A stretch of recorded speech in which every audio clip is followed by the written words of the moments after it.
Hi. Kalabhairava చరిత్ర, కాశీ క్షేత్ర పాలకుని రహస్యం. మృత్యువుకు కూడా భయం పుట్టించే రూపం. కాలానికే అధిపతి, కాశీ నగరానికి రక్షకుడు. ఆయనే కాలభైరవుడు. శివుని అత్యంత ఉగ్రరూపాలలో ఒకటైన కాలభైరవుడు ఎలా జన్మించాడు? బ్రహ్మదేవుని 5వ తలను ఎందుకు ఖండించాడు? కాశీలో ఆయనకు అంత ప్రాముఖ్యత ఎందుకు? ఈ రోజు మనం ఈ వీడియోలో తెలుసుకుందాం. పురాణాల ప్రకారం ఒకసారి బ్రహ్మదేవుడు మరియు విష్ణుమూర్తి మధ్య ఎవరు గొప్ప అనే వివాదం తలెత్తింది. వేదాలు శివుడే పరమాత్మ అని చెప్పినా బ్రహ్మదేవుడు తనకున్న 5 తలల గర్వంతో శివుడిని తక్కువ చేసి మాట్లాడతాడు. శివుని దివ్యత్వాన్ని అవమానిస్తూ అహంకారంతో ప్రవర్తిస్తాడు.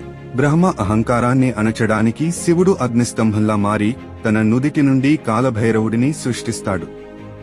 కాలభైరవుడు ఆవిర్భవించడమే అత్యంత భీకరంగా జరిగింది. శివుని ఆజ్ఞ మేరకు కాలభైరవుడు తన చేతి గోటితో బ్రహ్మదేవుని గర్వానికి చిహ్నమైన ఆ 5వ తలను నరికేస్తాడు. తలను ఖండించిన తర్వాత కాలభైరవుడికి బ్రహ్మహత్యా పాతకం, ఒక బ్రాహ్మణుడిని చంపిన పాపం చుట్టుకుంటుంది. బ్రహ్మ 5వ తల, కపాలం, భైరవుని చేతికి అతుక్కుపోతుంది. ఆ పాప విముక్తి కోసం కాలభైరవుడు భిక్షాటన చేస్తూ లోకమంతా తిరుగుతాడు. చివరికి ఆయన పవిత్రమైన వారణాసి, కాశీ నగరంలో అడుగుపెట్టగానే ఆ కపాలం ఆయన చేయి విడిచి నేల మీద పడుతుంది. ఆ క్షణం నుండి కాలభైరవుడు కాశీలోనే ఉండిపోవాలని నిర్ణయించుకుంటాడు. శివుడు ఆయనను కాశీ నగరానికి కోత్వాల్, క్షేత్రపాలకుడు గా నియమిస్తాడు. కాశీ విశ్వేశ్వరుని దర్శించుకునే ముందు కాలభైరవుడిని దర్శించుకోవడం ఒక ఆచారం. కాశీలో నివసించే ప్రతి ఒక్కరి పాపపుణ్యాల లెక్కలు చూసేది ఆయనే.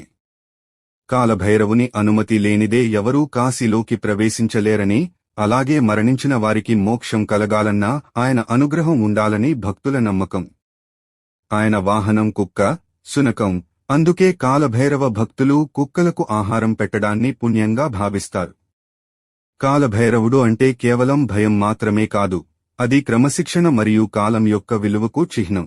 కాలం ఎవరికోసం ఆగదు, అందుకే ఉన్న సమయంలోనే మంచి పనులు చేయాలని భైరవతత్వం మనకు చెబుతుంది. మీకు ఈ చరిత్ర నచ్చితే వీడియోను లైక్ చేయండి. మరిన్ని ఆధ్యాత్మిక విషయాల కోసం మా ఛానల్ని సబ్స్క్రైబ్ చేసుకోండి. ఓం కాలభైరవాయ నమః.